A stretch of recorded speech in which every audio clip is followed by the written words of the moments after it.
Aujourd'hui, plus il est facile de se déplacer, plus il est difficile de voyager.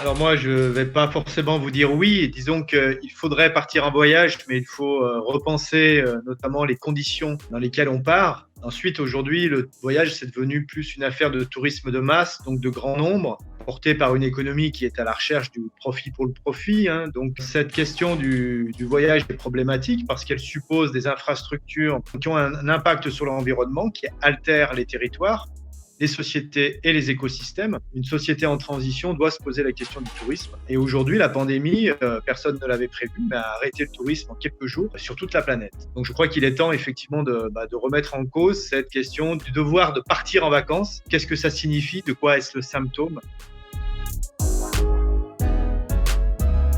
Au départ, il y avait une idée d'éducation, hein, lorsque l'aristocratie envoyait sa jeunesse partir en voyage, partir faire un tour. Et cela devait avoir une vertu d'édification de soi, d'élévation de soi. Ce côté-là existait pour l'aristocratie, mais aussi dans les corporations ouvrières, hein. Les artisans, les ouvriers partaient parachever leurs compétences professionnelles. C'était tout l'enjeu du compagnonnage. Là, je vais très vite dans l'histoire. Les congés payés qui ont permis à toute une partie de la population d'accéder à du temps libre rémunéré. Donc, il a fallu occuper ce temps libre. Et parmi les occupations proposées, il y a eu le fait de partir. Donc, tout cela a eu toujours au départ une dimension d'éducation, on parlait d'éducation populaire. Et puis progressivement, parce que la demande était conséquente, des organisations capitalistiques ont pris en charge ce besoin d'ailleurs, ce désir d'ailleurs, pour aboutir au tourisme de masse, qui a aussi bénéficié de l'avènement, de l'expansion de la société de consommation. Et aujourd'hui, on peut dire que le voyage est devenu un objet de consommation comme un autre.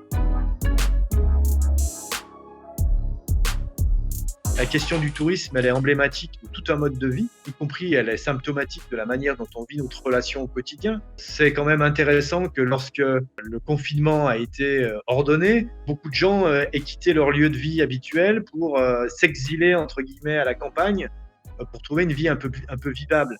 C'est-à-dire que dans le tourisme, il y a cette espèce de recherche un peu fantasmatique, une espèce de paradis qu'on va toucher du doigt quelques semaines par an, mais aussi parce que l'ici devient trop contraignant, trop étriqué, manque de convivialité.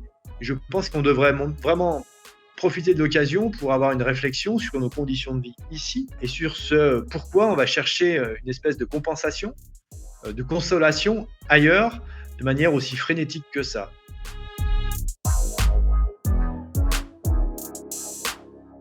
Aujourd'hui, c'est un peu paradoxal, c'est que plus il est facile de se déplacer, plus il est difficile de voyager. Pourquoi? Parce que pour faire partir le plus de monde possible de partout, il faut organiser le réel de manière, d'une part, à ce que la réalité exotique soit attractive, et deuxièmement, pour que de plus en plus de gens puissent y accéder en gommant toutes les aspérités du voyage. Le voyage, c'est quelque chose qui se mûrit, c'est quelque chose qui est une forme d'urgence de vivre. Donc, c'est voyager peut-être aussi plus lentement, en partant de son domicile. C'est ça, l'itinéraire fait partie du voyage, il n'y a pas que la destination. Je pense qu'on voyage moins souvent, donc retrouver une forme de rareté pour que le voyage reste exceptionnel, alors qu'il va à l'encontre du fait de vouloir faire partir tout le monde n'importe où, n'importe quand.